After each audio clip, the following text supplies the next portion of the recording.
Le verbe acheter en français. Le verbe acheter est un verbe régulier car il a sa terminaison en ER. Pourtant, attention, à cause de la prononciation, on aura un petit changement par rapport à son radical au singulier et à la troisième personne du pluriel. Voyons. Tout d'abord, on a. N'oubliez pas que le verbe commence par une voyelle.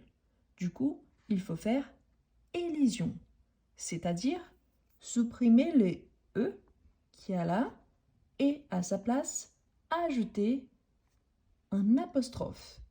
Ici, on aura j'achète, vous voyez, les sons, il est ouvert.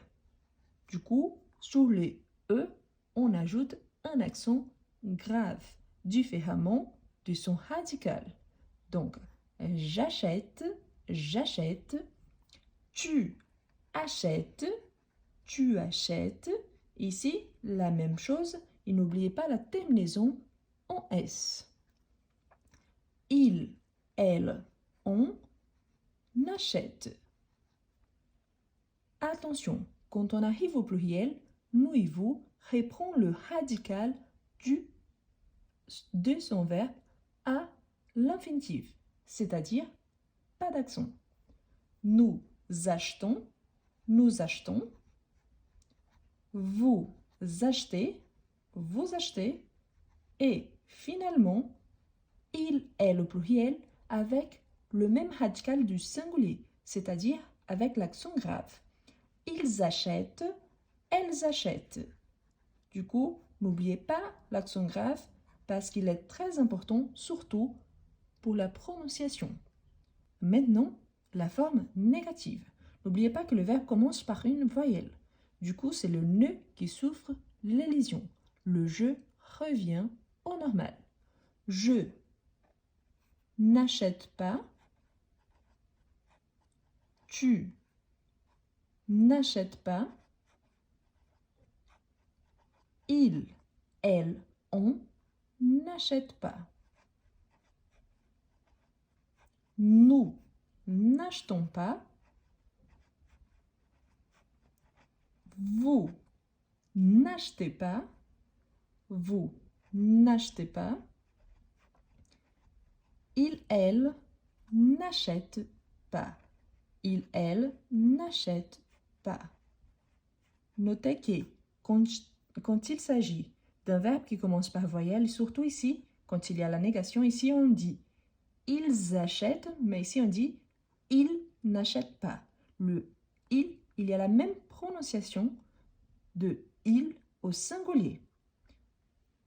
Maintenant, on l'utilisera dans deux phrases. Vous voyez que j'ai répété les phrases. Pourquoi ça? Car on aura la phrase affirmative, ensuite la phrase négative. Cette couleur plus foncée, c'est la phrase affirmative. Cette couleur plus vive, c'est la phrase négative. Voyons. Tout d'abord, je un nouveau téléphone. Donc, j'achète, j'achète un nouveau téléphone. J'achète un nouveau téléphone. Remarquez qu'ici, on a une quantité. Du coup, la forme négative, on aura je qui revient au normal. Il n'y a plus l'apostrophe. Je n'achète pas. Je n'achète pas. Et à la place de la quantité, j'ajoute 2. Je n'achète pas de nouveaux téléphones. Je n'achète pas de nouveaux téléphones. Ensuite, on a une deuxième phrase qu'il y a aussi une quantité. Tu des fruits au marché. Donc, tu achètes des fruits au marché. La forme négative, tu n'achètes pas des fruits, mais de fruits au marché. Ensuite, nous, des livres.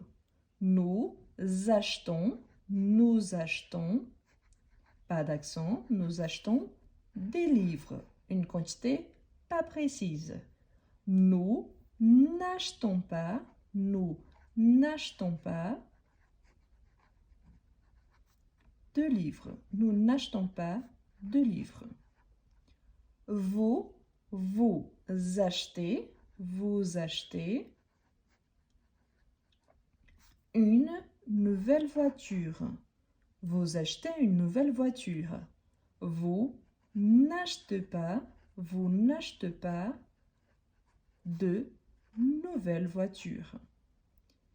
Ils achètent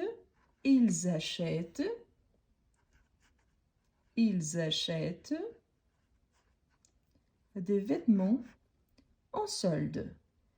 Ils n'achètent pas de vêtements en solde. C'est-à-dire que quand on a une quantité pas précise ou une quantité qui devient 0, on doit ajouter pas de. Pardon, ici, pour cette phrase, j'ai oublié d'ajouter le pas. Je le rajoute ici. Pardon. Donc, pas de. Il y a une question qu'on se pose normalement, c'est est-ce qu'il faut éliminer le S à la fin? Il y a deux façons de voir ça quand il s'agit d'une phrase négative. Il y a ceux qui suppriment le S une fois que c'est 0 de quelque chose, donc cette quelque chose-là revient au singulier. Mais il y a ceux qui le gardent en sachant que c'est 0 de cette chose-là malgré le pluriel. On peut dire par exemple, pas de problème sans le S à la fin et pas de problème avec le S à la fin. La même chose, pas de souci sans et avec S, ou alors pas d'enfant sans et avec S. Ah, mais je préfère utiliser sans le S à la fin. Je suis plus habituée. Parfait.